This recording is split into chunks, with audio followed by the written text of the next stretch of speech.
Welcome to the FA News webinar sponsored by Econorisk. Professional indemnity cover is most certainly a hot topic based on the number of people who register for the session today. And yes, I know many of you are here just for the 1.5 CPD hours.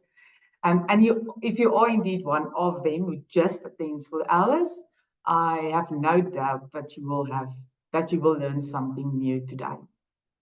Just a reminder that in order to get your 1.5 CPD hours, you need to be on the session for the whole 1.5 hours. We are quite strict with that. In terms of the admin around the CPD certificates, as soon as we have the report of the list of attendees, we will upload it on the FA News CPD system. You'll then be able to download your own certificate from our system.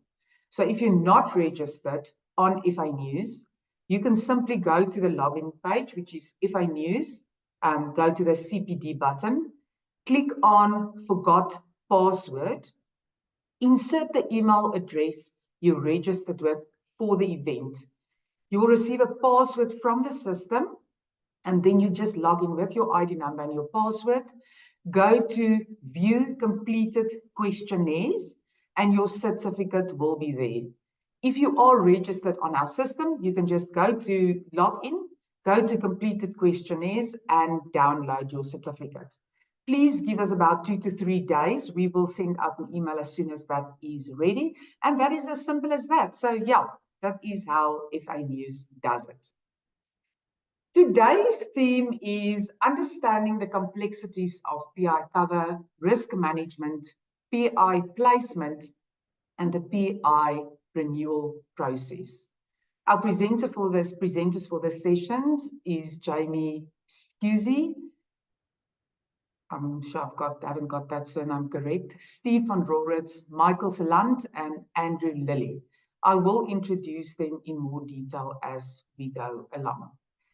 Thank you, Econorisk, once again for sponsoring this event. And first up is Jame Skuse from Econorisk Special Risks, who will share some insights into special risks and the advice services offered for financial services professional. Thank you, Jame. Thank you, Renette. It's Jame Skuse, so you were close. Let me share my screen and we can kick into this. Yeah, I'll be talking about professional indemnity, and I'll start with the basics and then head to a bit more technical side of things. So apologies to the stalwarts and the veterans in the industry, but for those of you who are new to this, this should be very informative. Okay, so professional indemnity is part of a family which we call special risks, but can also be referred to as niche risks. And it's a colloquial loose term. You can see here some of the brothers and sisters and cousins of professional indemnity that you may be familiar with: directors and officers, cyber liability, trustees liability, employment practices liability, commercial crime, kidnap and ransom, warranty indemnity or M&A insurance, political risks, and general liability. It's basically financial. Yeah. Can I please interrupt you? Can you just make your presentation full screen? Oh, sorry.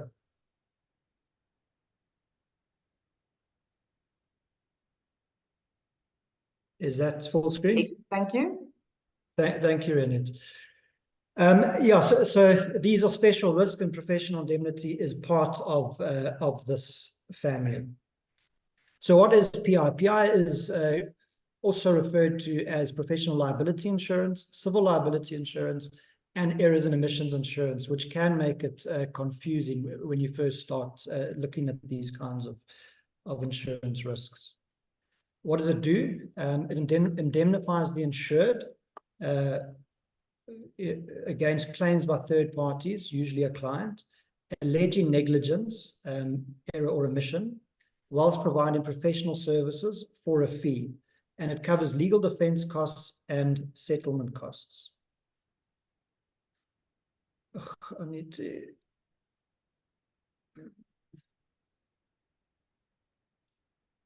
Sorry, I'm just having issues seeing my screen here.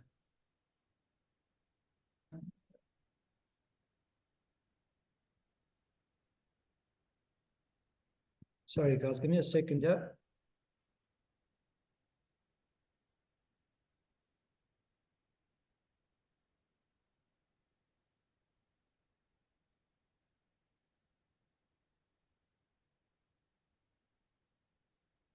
My apologies.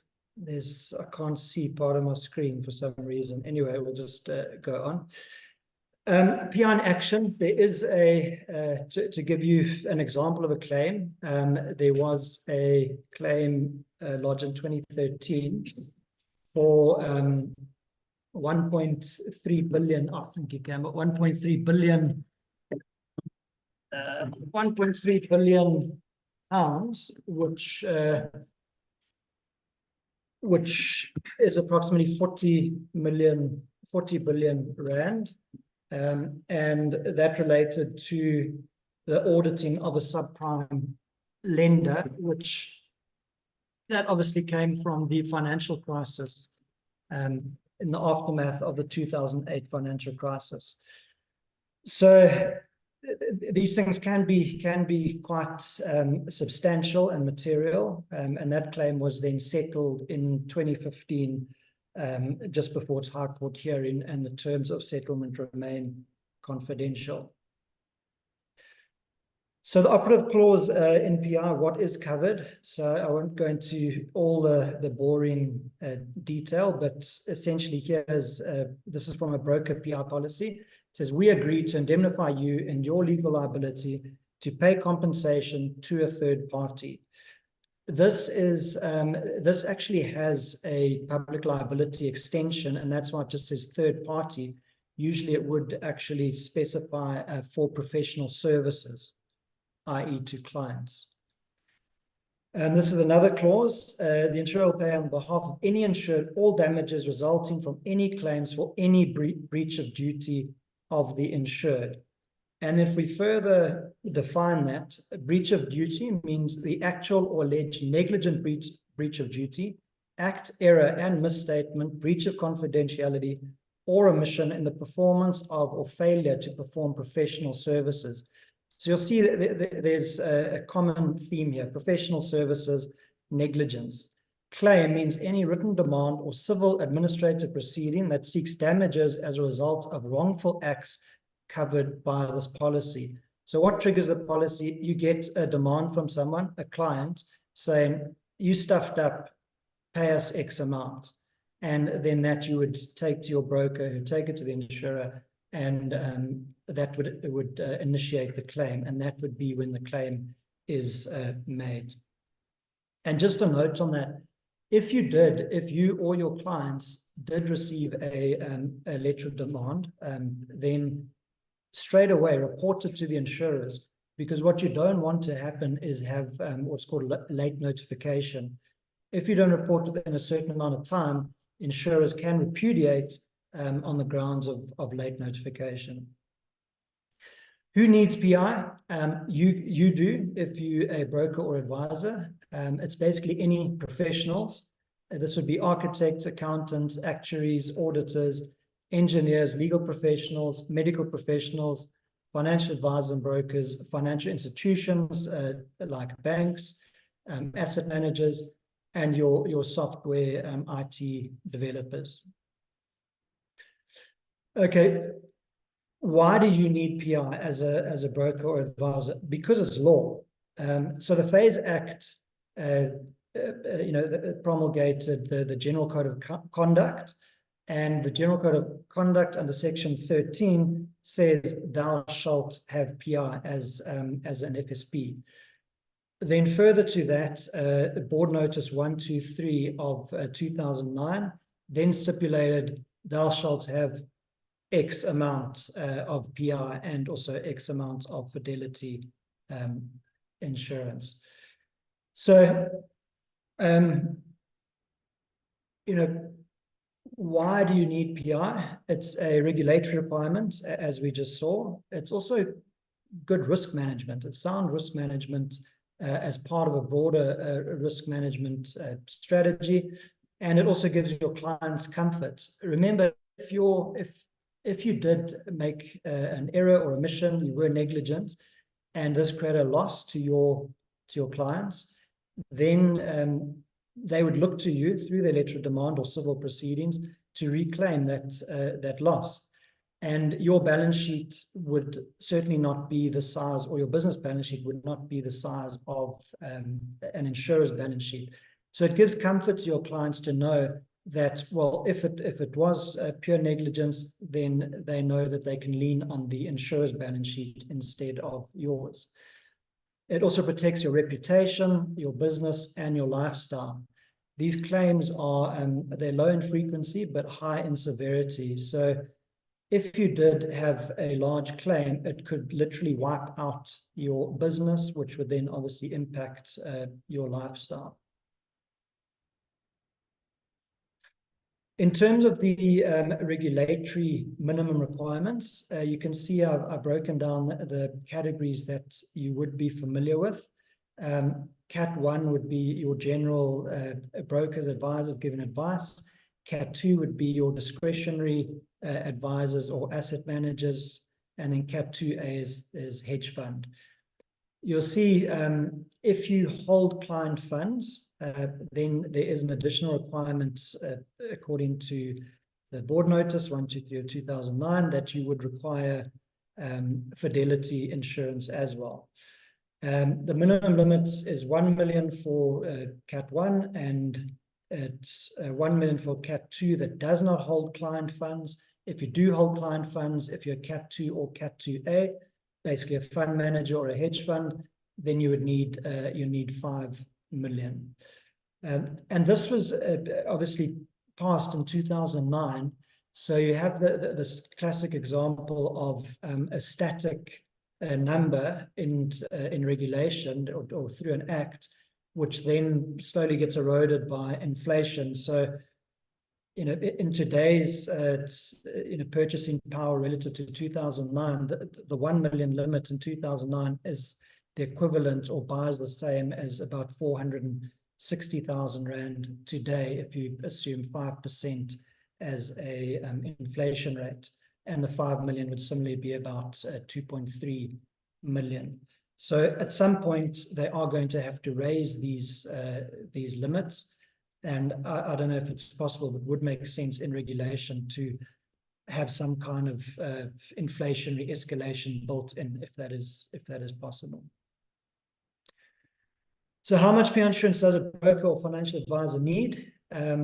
Well, the start would be the regulatory minimum. You would need 1 million, but that's just ticking a box, and it does not buy you much in the court of law. Counsel, etc., is very expensive. What you should also look at is your maximum one loss. So maybe look at what your largest client is. If you were a short-term broker, you could say, well, what is my biggest client? I've got a factory that is worth 100 million. Well, that's your potential maximum one loss. If you're a wealth manager, you could look at, well, what is my biggest client in terms of my assets under management? And that would be a good place to move to from the regulatory minimum. However, it does not take into account a systemic issue where, let's say, you had a problem in your systems or in a procedure that was replicated over and over or over a number of years. Well, then you could actually have the error or omission occurring across your entire book, and then it could potentially be higher than your maximum one loss. And it's how long is a piece of string? You don't know how much the legal costs are going to be, what the potential error is. It's not like car insurance or house insurance where you have knowledge of the value, where you can look at a Mead and McGrath or look at the value of the house and set that limit. It's essentially open-ended. So what we suggest is buy what you can afford. So the rating drivers to determine premium of professional indemnity insurance is the industry or profession, Obviously, if you had to use an analogy, if you had a dynamite factory and you had a ice making factory, the two, even if they're producing similar revenues and have similar amounts of machinery, equipment, etc., the dynamite factory is going to have higher rates. And same within professional indemnity. Certain professions are seen as or are more risky than other professions, i.e. they have worse or more severe claims history. The other rating drivers are revenue, and that I'd say once you within the industry or profession, revenue is the primary rating driver, and then claims. If you've had claims, that's going to impact your premium and also impact the appetite out there for your risk, and also the number of staff or professionals within the business would have an impact on the premium, because the more people you have, the more you're doing, the more chance of an error or omission. So the PI actually, and most all liability insurances, but PI in particular, follows a cycle, a market life cycle. And we can look at this if you start at a market-defining loss in the bottom right of the chart. And if we used a real-life example, that would be 2008, the global financial crisis. Suddenly, you had a whole lot of losses. We saw that example of the auditor's claim for that 40-odd billion rand. That was from the global financial crisis. And what happens then is you have reduced underwriting capacity. The insurers get hurt, they get burnt, they have to reduce their underwriting capacity, and then also reduces market competition. That then leads to increased rates, narrow coverage, and less capacity. This is what we call a hardening market.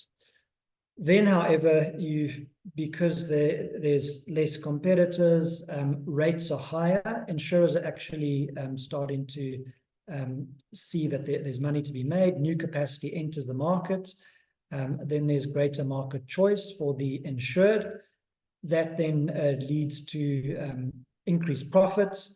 The guys are all making money, so then they start to put more capacity. And when I say capacity, that means an insurer will say they're prepared to put, let's say, 100 million on any PI risk. They then say, okay, we're actually going to up that to 200 million for any PI risk. And then they can obviously get more premium. That then leads to increased competition, because now there's more participants in the market, and then natural economic market forces, they compete, and that leads to reduced rates, broader coverage, and lower premiums. What happens then is there's reduced profits. The guys are now starting to get squeezed, and then you start to have underwriting losses.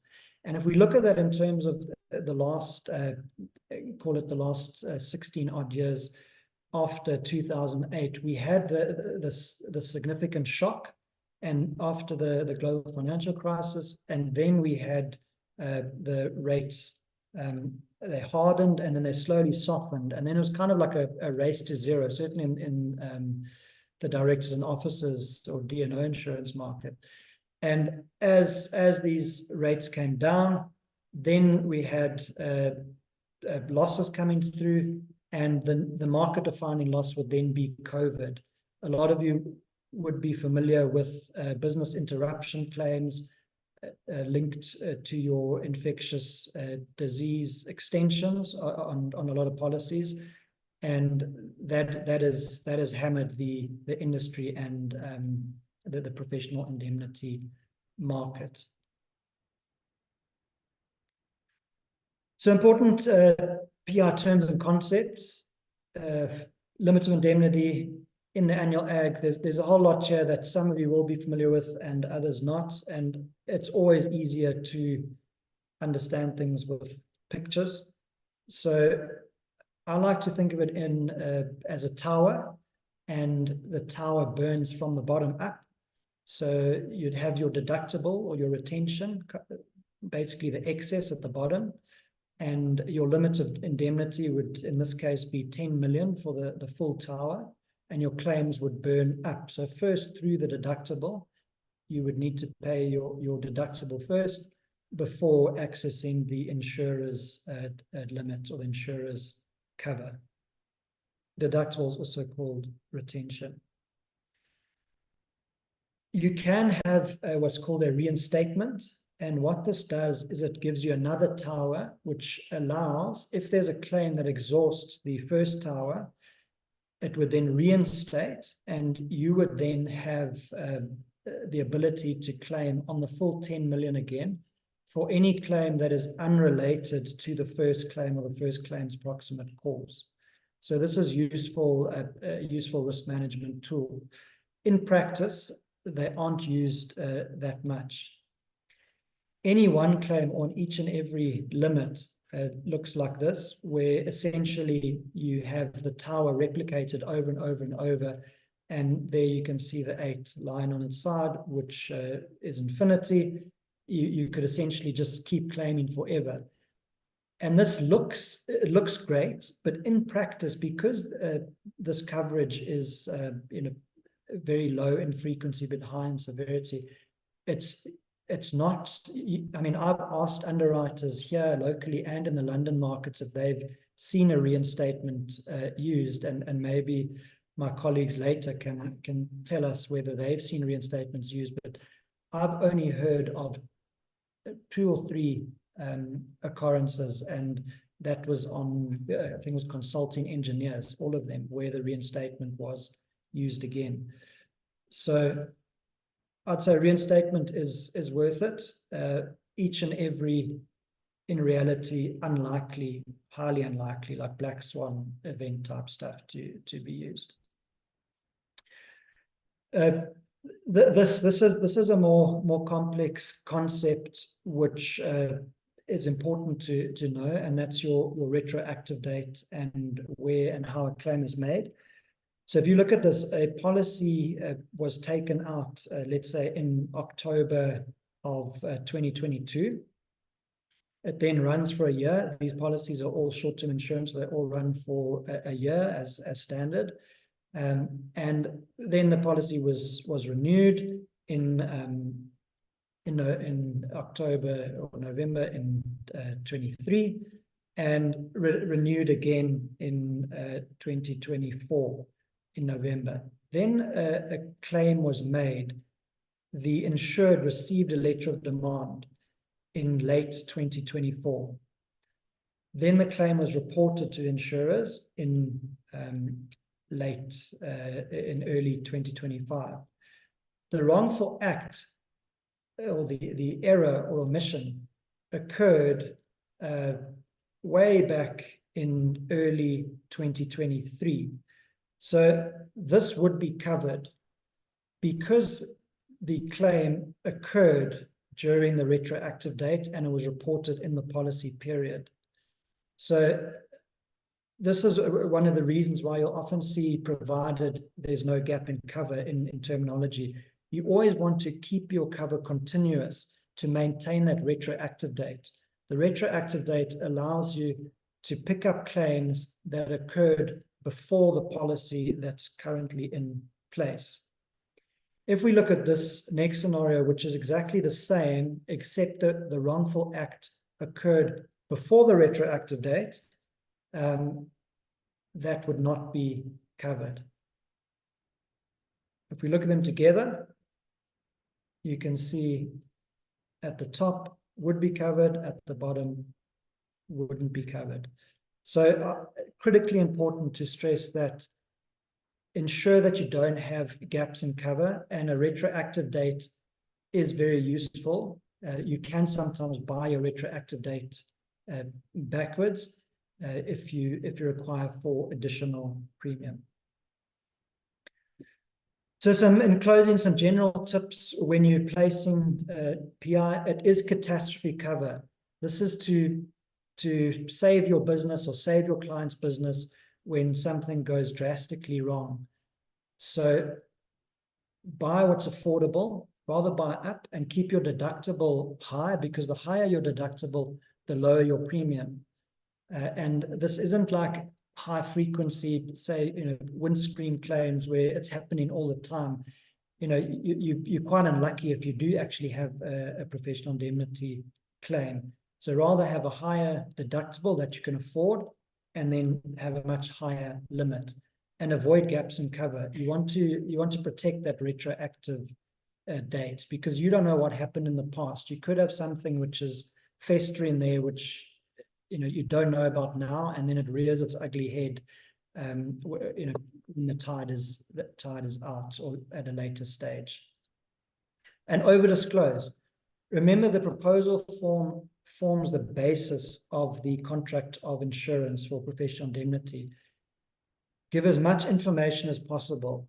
If you don't provide some material information and you do have a claim, because these are large claims, underwriters are going to go through it with a fine-tooth comb, and anything that is not disclosed could be used as grounds for repudiation. Thank you for your time. Thank you, Jame. Thank you for that, Jame. Quite complete as a basis to start the conversation off. I just want to make a general comment from one of our audience members. They say PI cover always feels like a minefield when it comes to annual renewal time. As IFAs, we don't receive any real guidance or advice when it comes to the PI renewal process, which is not good to hear. To establish what each benefit really means, what our respective businesses may actually require as cover, and how it could be impacted, how the claims process worked. And then he says, a summarized and simplified run through would be greatly appreciated from insurance months in advance of the renewal process. So that is just a word of advice, maybe. Next up is Steve von Roretz from Leopard and Michael Salant, legal consultant.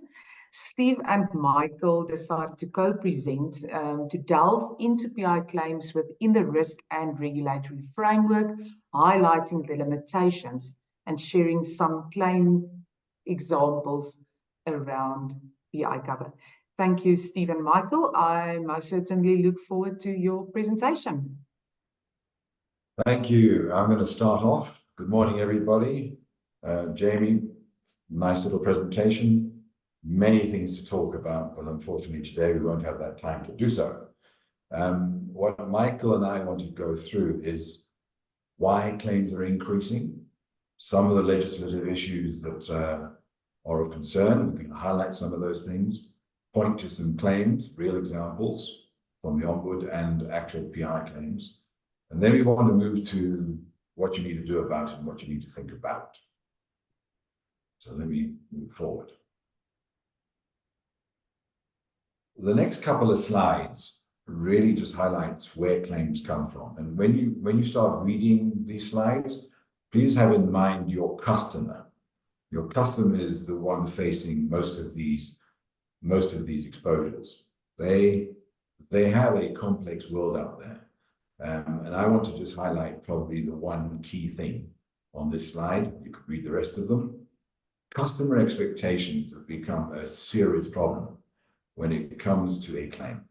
They have exposures, they have an expectation, and if you are not careful as a broker, you have a massive gap between their expectation of the cover and what you've actually put in place. Now, we're going to talk about these issues later, but that gap needs managing. We need to be very clear about the services you're rendering. Otherwise, you are going to find yourself right in the middle of that gap and with a problem. They are the ones with the risk, and they sometimes believe, because of that gap in expectation, that you are almost a guarantor. You cannot put yourself in that position. This is some of the reasons. There's a second slide. Michael, which one do you want to highlight? I think before I actually start, I just want to thank FA News as well as Econorisk for allowing us the opportunity to deal with something that we are all clearly passionate about, that brokers are faced with on a daily basis, It threatens their business if they're not properly managing their business. So it is, in my mind, in our minds, incredibly important that you take this seriously.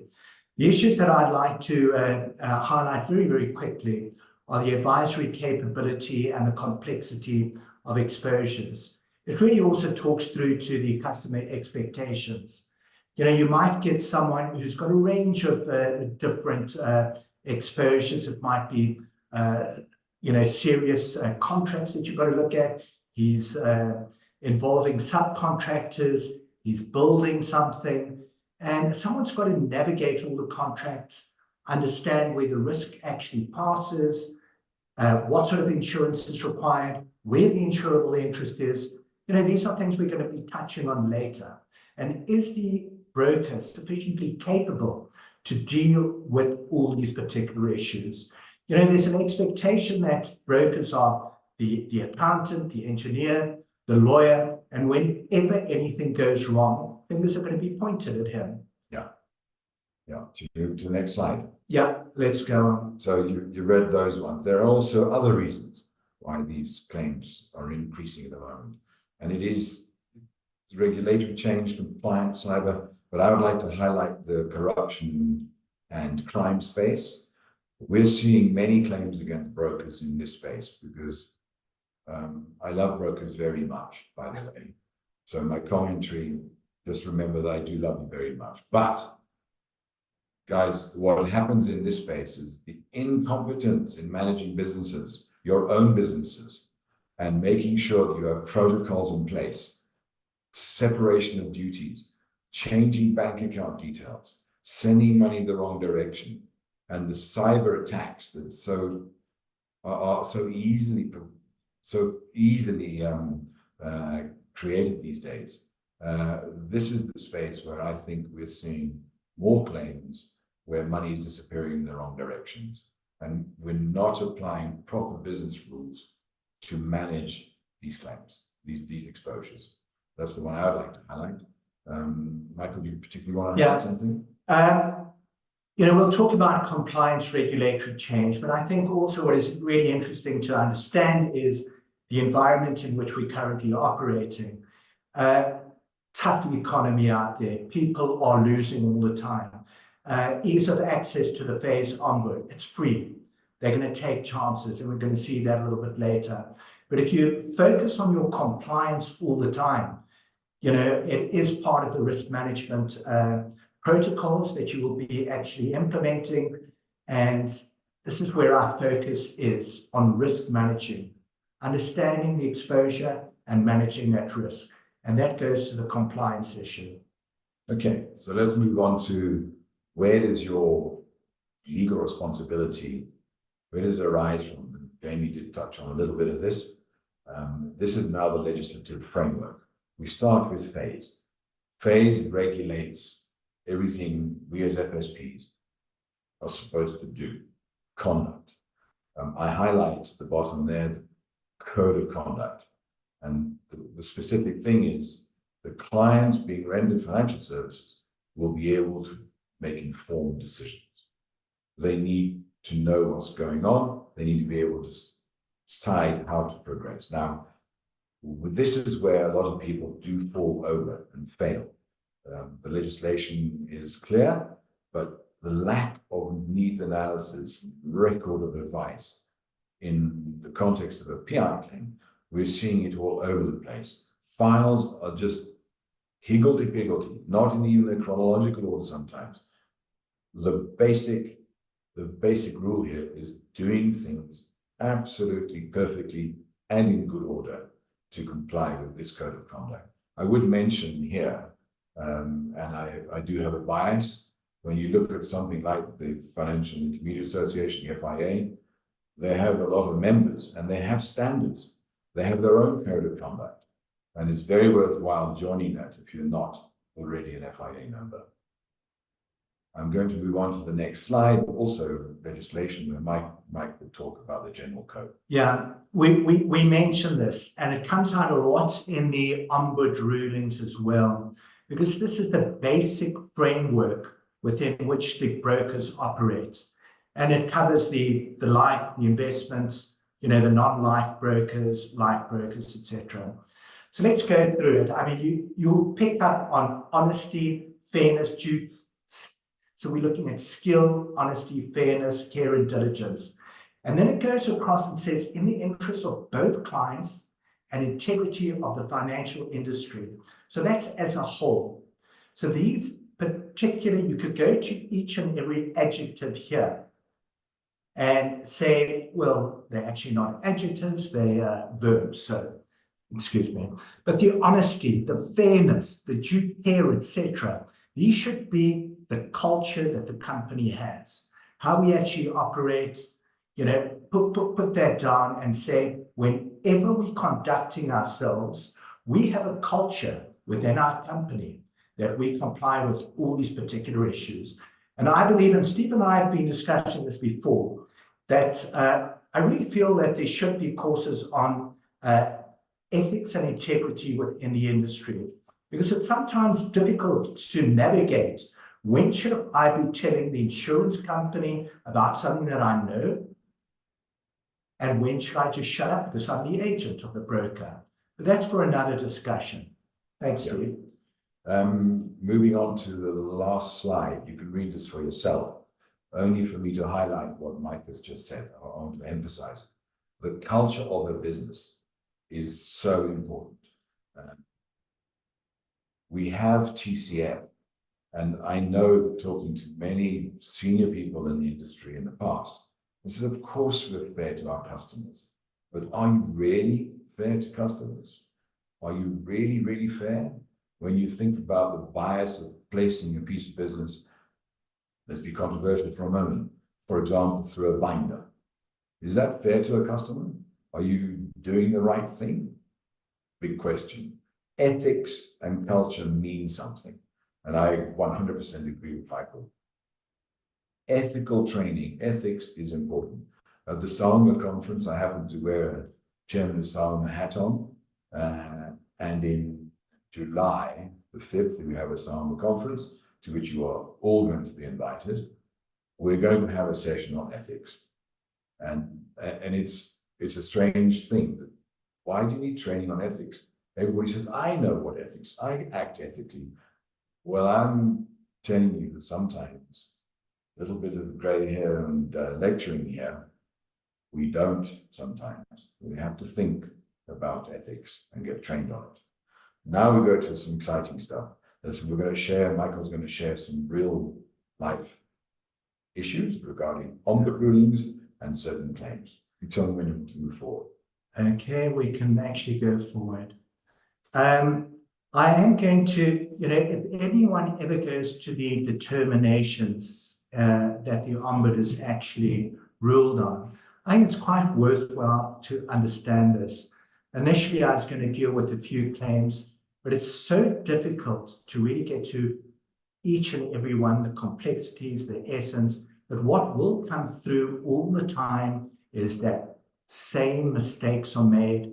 FAIS Ombud looks at all claims with the same hat on. The FAIS Ombud, from one aspect, is doing the industry enormous benefits.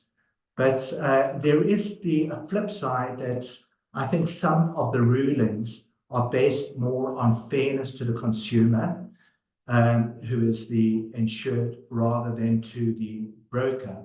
And we'll go through these claims. And I think this first one really spells that out. So here, a broker, well, firstly, the insurer rejects a claim for a stolen vehicle. Why? Because it had no satellite early warning device. Complainant, after having had this claim rejected, approaches the FAIS Ombud. And this claim actually occurred in 2018, but was only really ruled on a few years later. So the client actually says, well, I didn't really know about my duty to put in this system. The respondent broker says, hey, wait, guys, I sent you a policy schedule. We sent you a general letter. We said where you require them, you've got to put them in.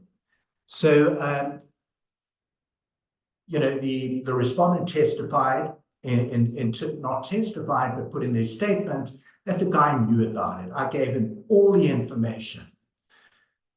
There wasn't actually any written evidence to the effect that the clients knew. Now, this is notwithstanding that if you go through the actual ruling, the respondent said that when the claim was initially put in, the client actually admitted that he didn't have this satellite warning, he didn't have this tracking system, and he felt that it was going to be rejected.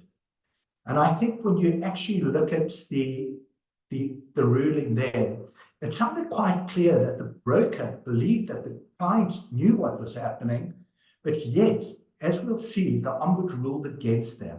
Why? They raised this particular section. You've got to actually notify your client of any special terms, conditions, and what the consequences are of them not being implemented. And that's the important thing. Was it in writing? Did you say specifically to this client, you need this particular warning, and did you advise them in writing? Ruling against the respondent was made, and the respondent had to pay in full the amount. Yeah. Any comments on that? Yeah, we have faced the Ombudsman rulings many times because we do a lot of PI for brokers.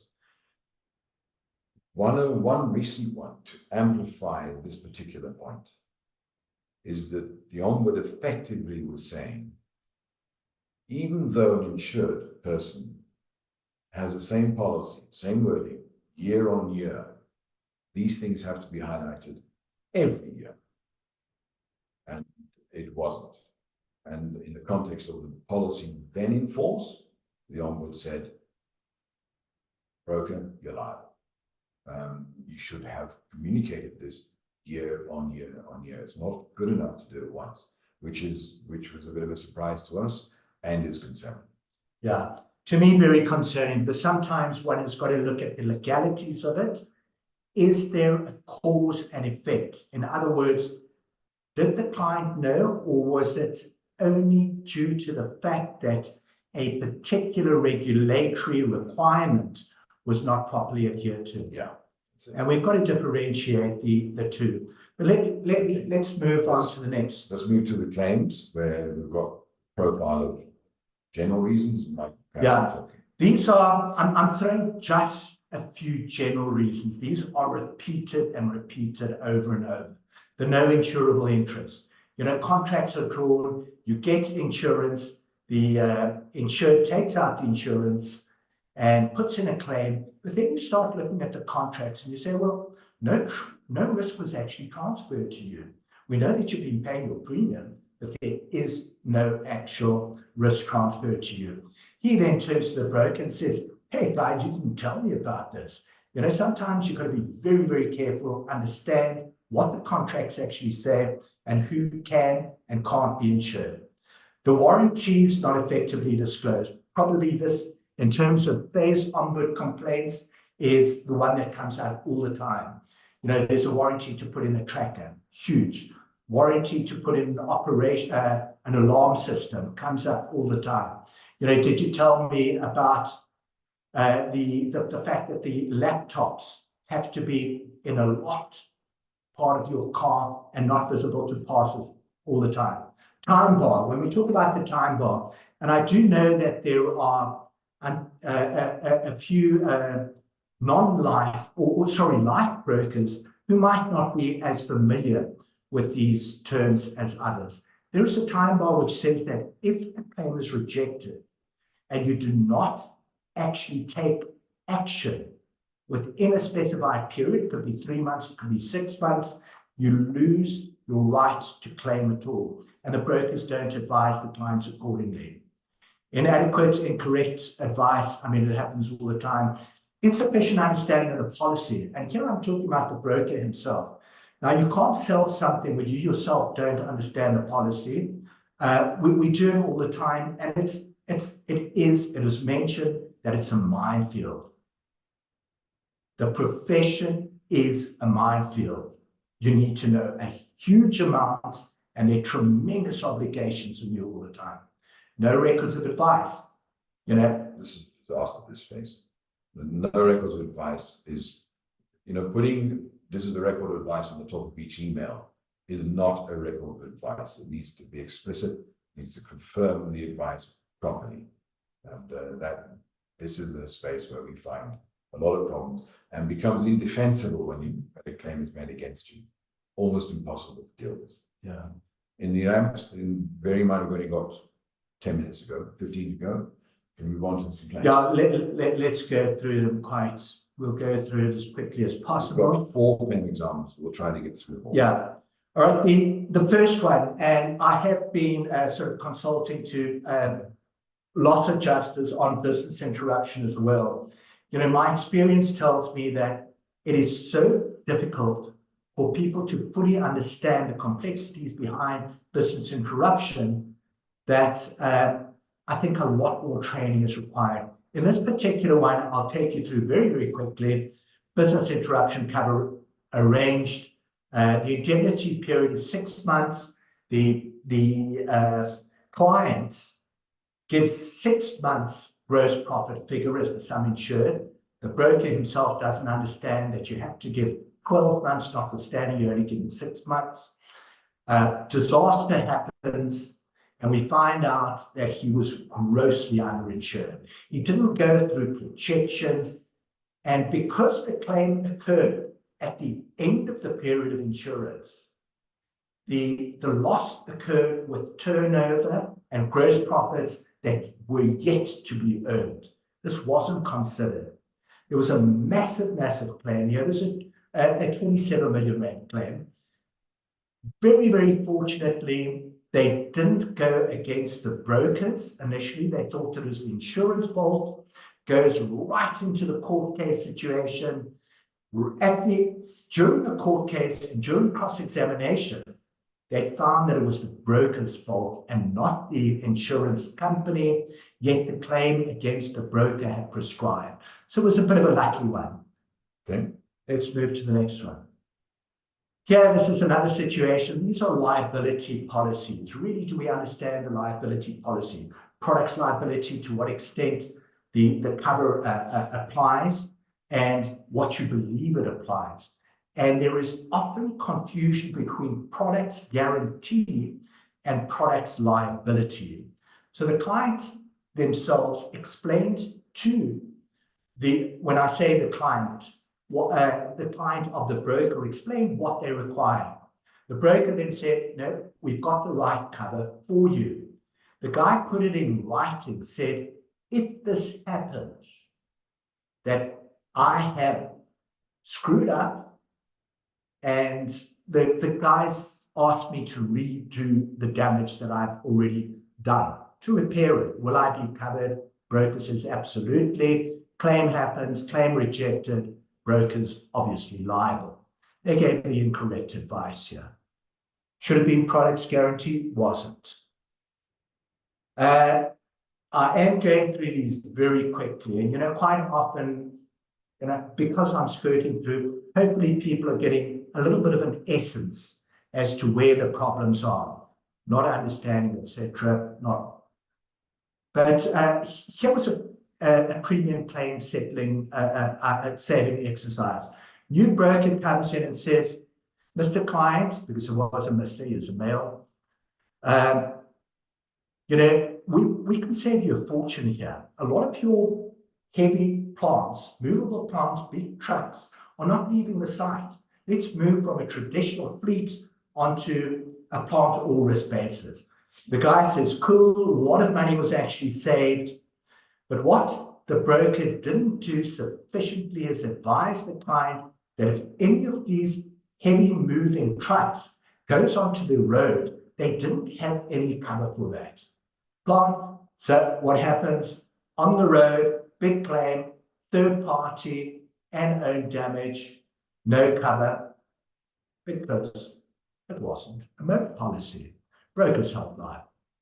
Okay. We've got 10 minutes. So that's 10 minutes. Okay, quickly. These slides will be shared with you. Quite happy with that. So we'll miss the next example and move on to managing your risks. So this is crucial. This is probably our core message to you all, that when you face and manage, when you face your customers, manage your business, the critical thing is risk management. You're hearing it all the time. And I would like to highlight one particular area, and that is investment in capacity, skills, and training. Capacity is your systems, remember, not just individuals. This, to me, is probably the absolute key component of managing a risk. If you've got people that are not competent, not able to do the job, not having been trained properly, I'm going to guarantee you that you will have a PI claim against you. And a PI claim against you affects a number of things. That is your reputation, your ability to continue with the customer, and numerous things. The other part I'd like to highlight is compliance becomes part of your DNA. Everybody finds compliance a pain in the backside. And I know that the CEO of FIA, if she happens to be listening, will probably have a dip at me. But compliance should not be the worst thing in the world. Compliance is simply a metric, a number of items that really talks to the quality of your business and how you operate your business. So it needs to become part of your DNA. Stop fighting compliance, rather than embrace it. Absolutely agreed. And I think you've added it here, limit your liability contractually. Yeah, we'll go into a little bit more of that now. We have a few more minutes. This slide really is somebody who's been around the block a bit, speaking to you, and you'll see the heading quite bluntly is saying, FSPs, you are at risk. We've gone through the environment you faced. You've gone through the legislation. You've seen a few claims. But please now think, this is now protecting your position. Think about your customer and how risky is that customer? How complex is their business? That represents a risk to you. And I would even go so far as saying, take a table from A to E, the best risks of A and down to an E, the high complex risks. And there are very complex risks. Make sure you understand that riskiness. It's all very well getting a nice commission or a fee. Hopefully the fee is higher than the commission you've transparently told that to your customer. But the higher the risk your customer faces, the higher risk you face. Spell out your duties in great detail. Spelling out the scope of what you're going to do and your responsibilities between you and your customer. That's about contracts. Confirm disclosure duties of your customer and what they are responsible for. It's surprising how often the customer is not aware of their disclosure duties and the detail that has to be provided. They are the expert in their business. You're not. You're listening to them and you're providing a solution to what they're telling you is what their risks and what their concerns are. Never take on anything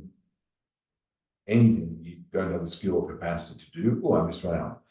Confirm what you won't do. And I've put a big won't in red letters.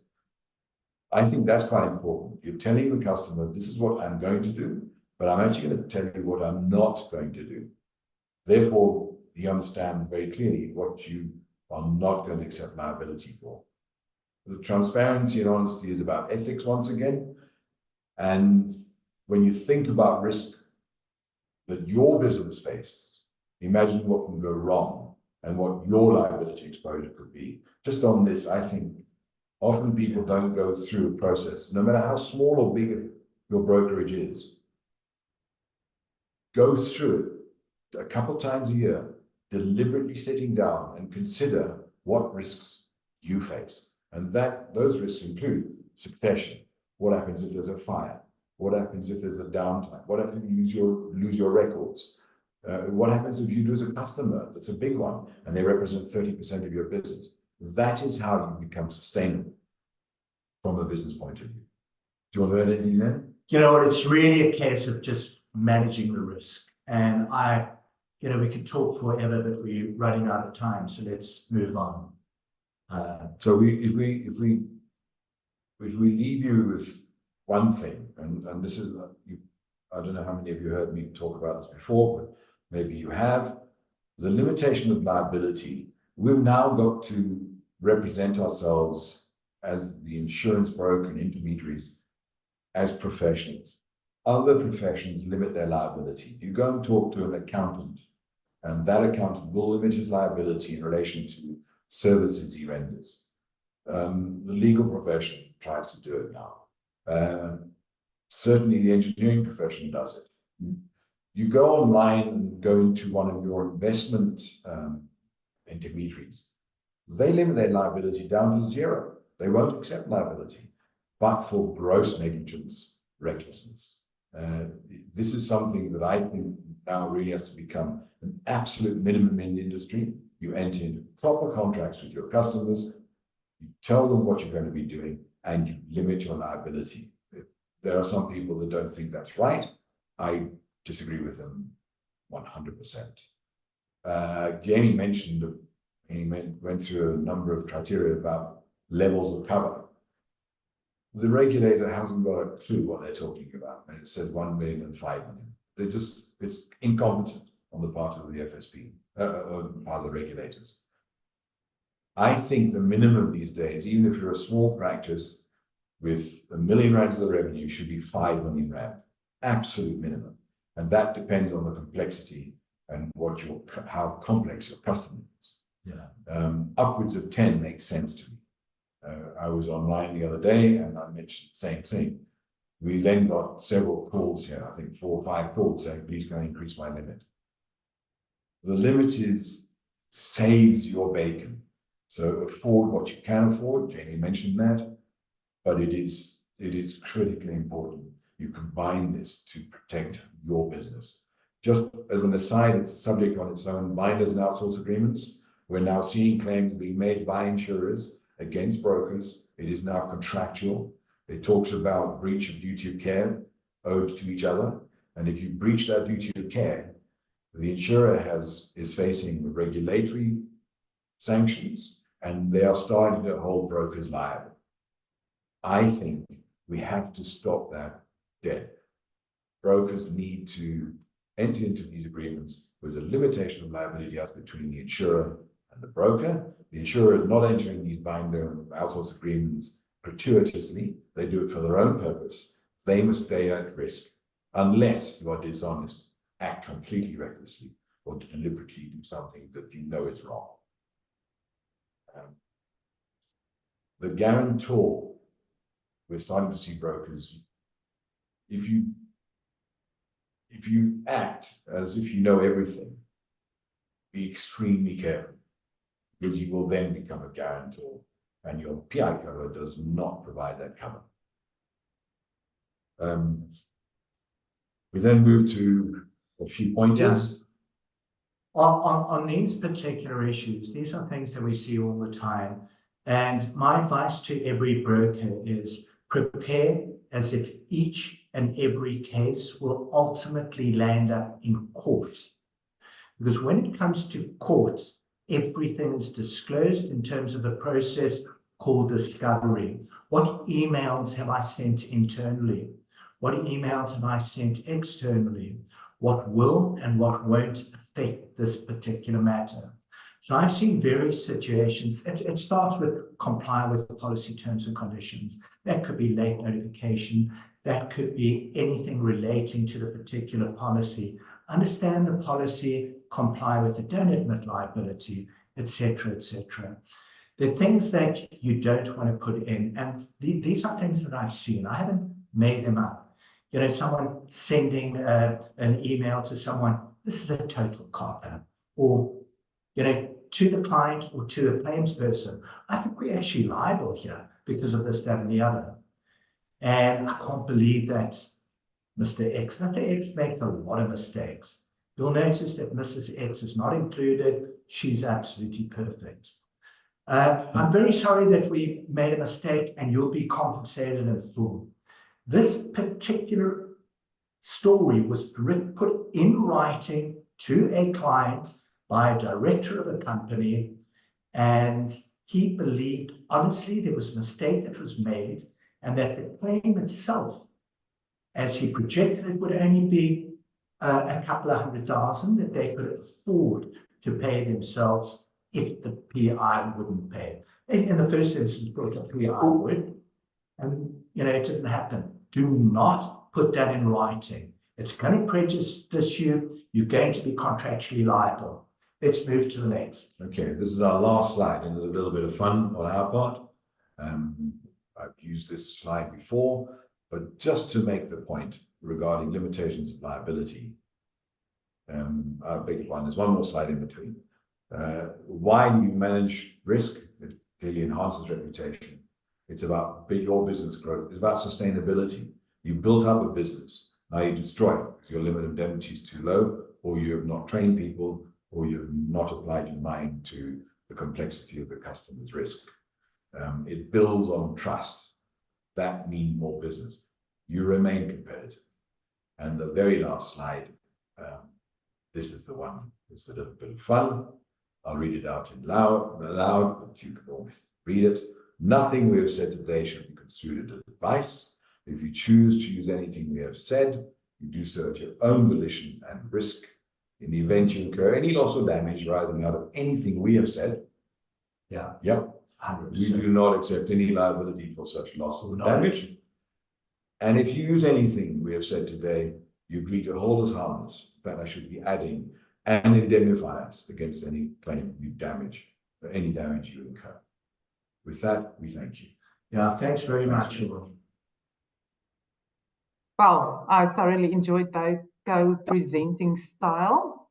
Thank you, guys. That was really interesting. I think the examples is so important that we can learn from other people's mistakes. I have a few questions before we go over to Andrew. And one comment I would really like to make is that it is clear that there is a need for some training around this. Someone asked, is there a place or company that can train our staff on these things? Another question was, where can we get a guide or a document to assist us to go through a needs analysis? Are you guys typically available when someone really knows he's going to a really difficult client or complicated underwriting story? Is there normally assistance from the provider side? Yeah, Renette, I'm sure Mike will have something to say while you cough in the background. Oopsie daisy. From my point of view, I have to record the fact that as an underwriting business and writing PI business, we are very keen to make sure people understand what's going out there. We are developing a matrix of questions that you can do and complete for yourselves if you're an insured of ours. But I think the key, we're not allowed to talk. I'm not allowed to talk to the customer directly, so you have to go through a broker. But I would make sure, to begin with, you use a broker that really understands what they're doing. I'm not going to say any names because, of course, Econorisk is here, but there are numerous brokers that have high speciality in this space, and you need that proper advice. Brokers think, we can place our own PI cover because we know everything. You don't. I promise you, you don't. You need to have a properly employed, a high professional broker that deals with PI for brokers specifically. And I think if you do that, the guidance you're talking about, you definitely get. Certainly a couple of brokers out there have a platform that will help you training. But it's a good thought. Maybe we should have more of an industry issue. I know that the FIA, and I am punting the FIA, they're making a lot of effort in this space. So I see the FIA as a bit of a stakeholder here. They are a gatekeeper. And to me, that is probably the only body that can drive a lot of this. The way that I also look at it is, you can utilize other brokers in areas of expertise where you you come across as a consortium, maybe a joint venture, whatever, well, you're combining expertise as well. You know, as a broker, you've got to make sure that there's no conflict of interest. It's all based on trust as well. A lot of people see themselves operating in isolation, specifically the small brokers. You can actually collaborate with other brokers with expertise in different fields. It comes to the training on professional indemnity, on risk management, on expertise that is required where it is needed. Utilize other resources. Don't operate alone. Now, we probably do need to develop a specific module through the likes of the FIA. IIG is another one where those modules specific to how do you operate as an insurance broker, what is the stuff that's affecting you from a legislative point of view, what are your exposures, how do you manage those exposures, and ignore the fact you've got PI. PI is the thing at the end when all things go wrong, where we step in and help protect your reputation.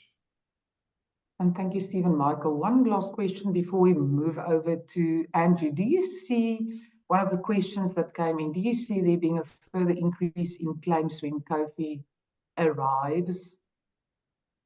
When it arrives, Kofi, I think, is going to throw quite a few balls up in the air. I'm not sure how everybody's going to register, but Kofi ultimately is bringing together a lot of the stuff we've already been dealing with. But the licensing is going to be critical as to what you're licensed to do. And I think there's going to be a lot more focus on that. We've had claims in the past where the guy is actually, with respect to life brokers out there, he had the ability to, the Cat 1 category as well, but he then places a policy on a warehouse, but he didn't really know much about Sasria. I mean, how the hell does that happen? So that comes back to some comments we both made. Don't do stuff that you're not technically competent to do. So Kofi and things, I think, could complicate it, but the broker space is a difficult one from the PI point of view, and is starting to become a problem. Thank you, Michael, for that, Steve. Last up, Andrew Lilley from Econorisk. He will touch on the PI renewal process and the typical market challenges they have picked up. Thank you, Andrew.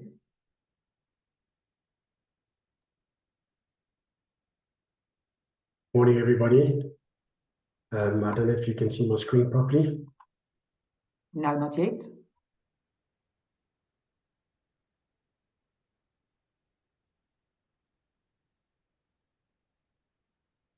We can see it now. Thank you, Andrew. Okay, perfectly. Morning, everybody. My name is Andrew. I'm from Econorisk. Excuse my croaky voice this morning. The flu that's going around seems to have caught up with me. So if I'm a little bit croaky, I apologize. Coming in on the back end of the three gents that have already presented, I got asked just to maybe go through a couple of the practical insights from our own experience going through the PR renewal process and the learnings that we've had along the way over the last couple of years. Given the topic and given the broad discussions which have already happened, there may be some overlap in some of the detail of the content, but I think it's all relevant in any event, even when considering the renewal process.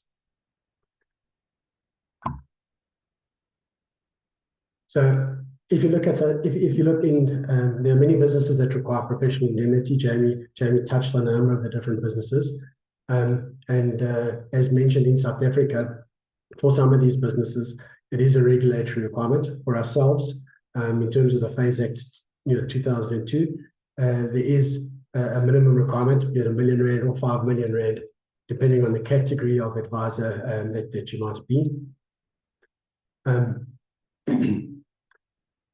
Besides a regulatory requirement, I think the PI plays a critical role in safeguarding not only ourselves as brokers, but also safeguarding our third-party clients, where an oversight, an error, incorrect advice, which may happen, might have a devastating financial effect both on ourselves or as well as our clients. Even if you've acted in full accordance with the regulations, discharge your duties as a broker, a claim might be lodged against you. You might still find yourself in a position where you need to defend yourself against a large claim, and often these claims run into hundreds of thousands of rands, and they extend over periods of time, which is very stressful on yourself as an individual and perhaps on your business as well. And these can run over a number of years and can be very, very distracting. So I think anyone who's been involved in this space or gone through a renewal over the last couple of years can attest that the landscape has changed. The markets, we've seen a narrowing of the markets. There's some players which have exited the PR space completely. There's some guys who have exited the primary layers. Since 2021, there's been some significant increases in rates. The expectations in terms of deductibles payable by brokers have gone up. Of late, we've seen the introduction of policy risk managed requirements regarding the giving advice, the recording of the advice, how it's kept. We've seen all of that stuff creeping in. And how this collectively, these now affect the rates we're able to negotiate for our PR Insurance Act renewal.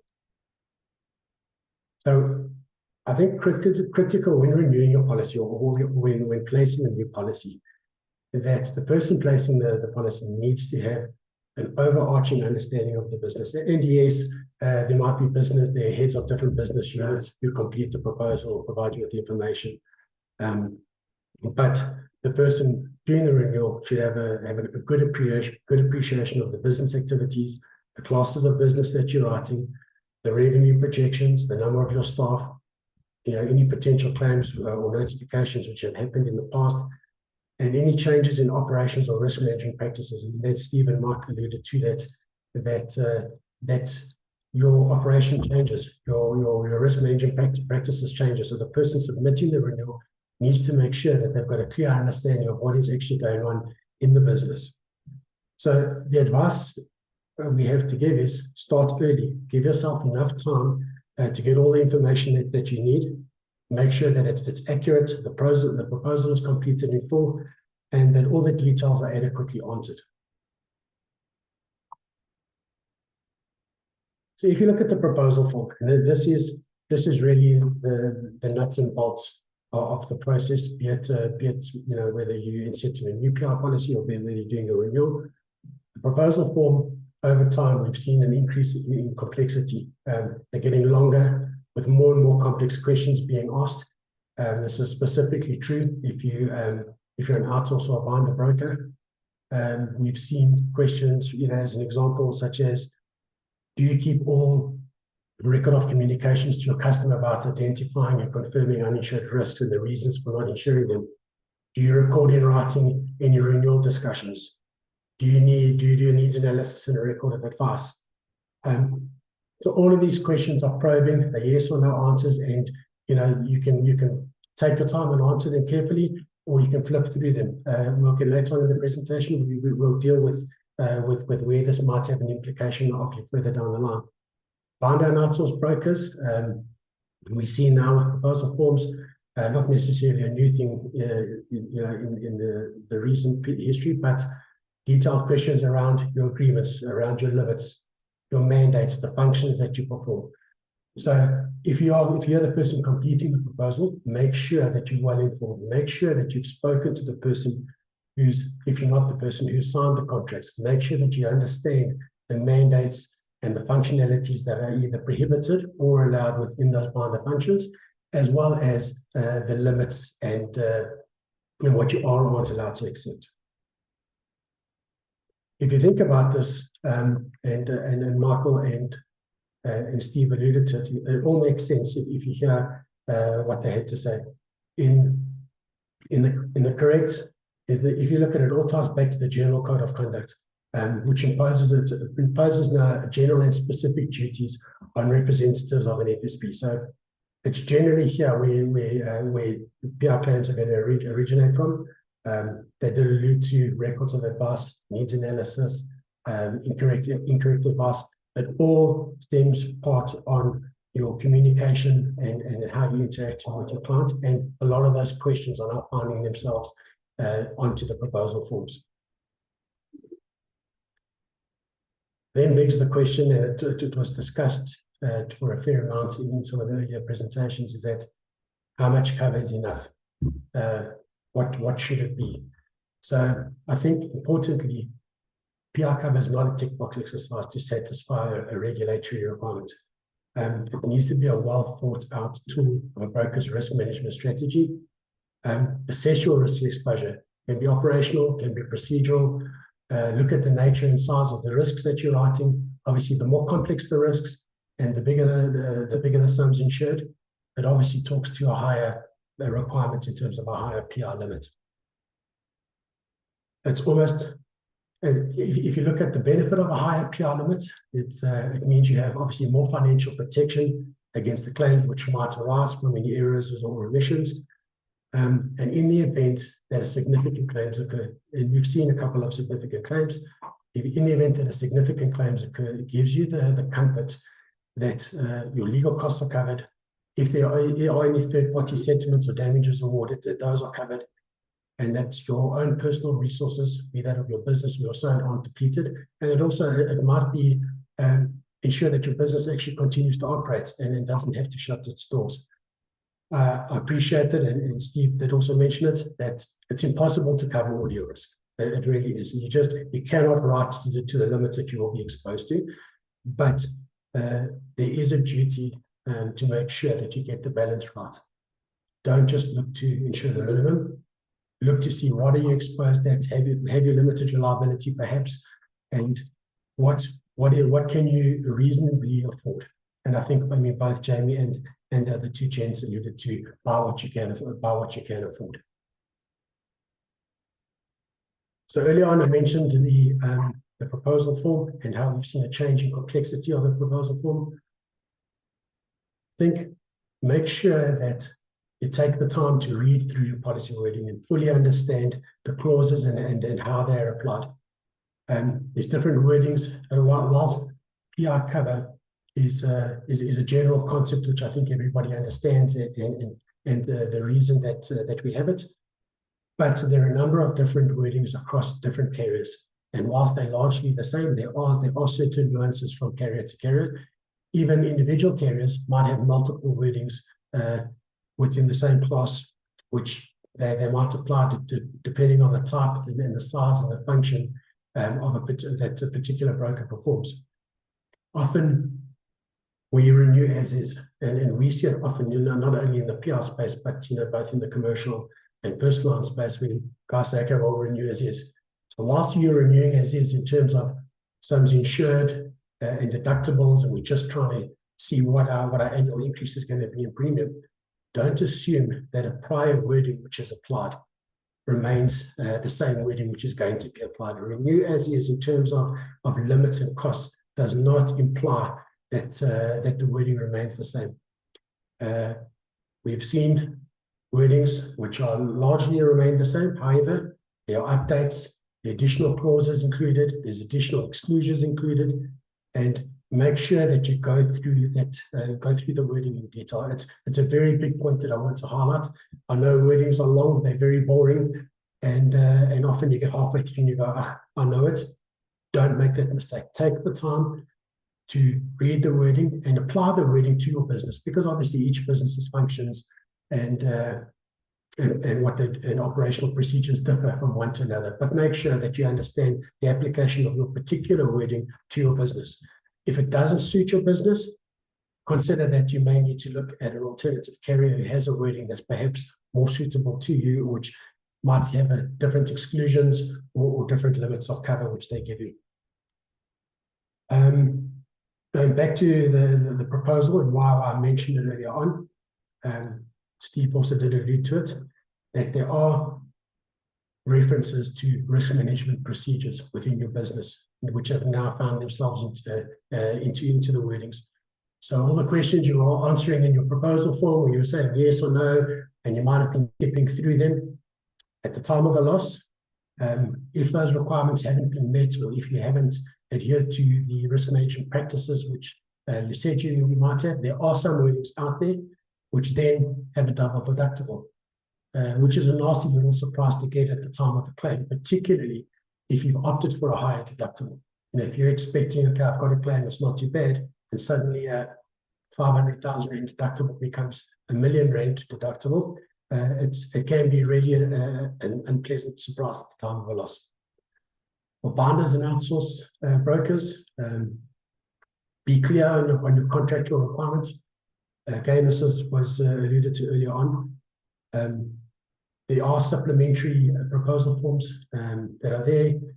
Talks to specifically what your mandates are, what the functions you can perform, what you can accept, what you can't accept, the different capacity of risks, the functions that you are or aren't allowed to perform. If you look at some of the wordings now that are out there, they've taken that and included in the wordings to say, be clear on your contractual requirements between yourselves and your insurers. Make sure that those agreements are signed and in place prior to any event. You know, we often find that we get agreements which are sent through to us. They sit in our inbox. We read through them. We don't sign them. They're not returned. Might not be signed by both parties.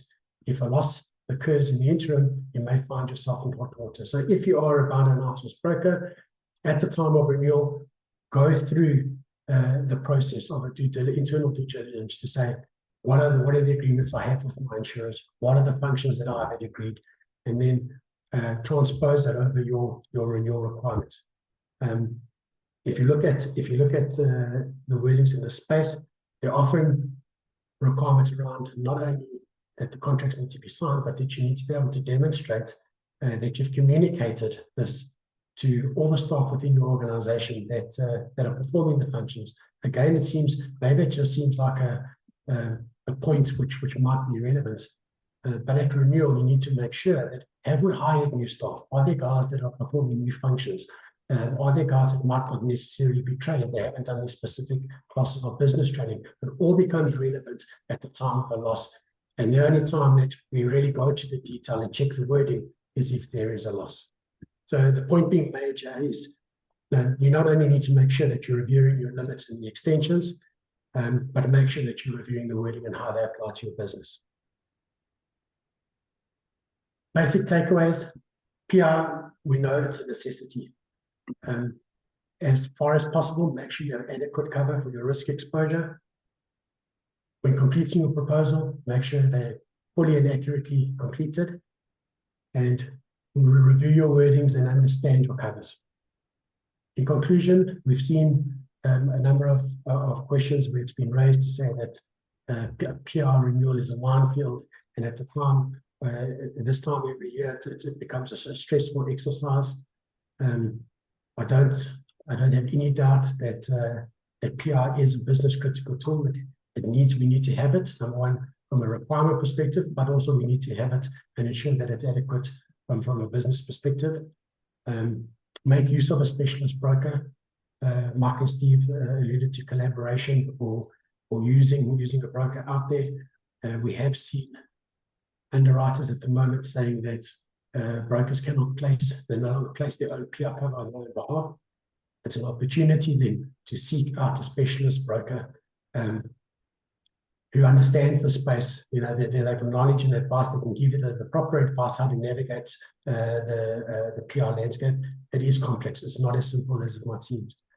And for those small independent brokers that are struggling to place cover, they can't get the limits they require, there are also alternative solutions out there. There's a number of solutions, not dissimilar to the Econorisk broker partner model, where you perhaps operate under a banner, where you get the comfort of knowing that you have the adequate cover, you have the adequate expertise, it's placed on an annual basis, and it doesn't become a stress point in your life, and that the limits are adequate, and that you don't have to worry about it.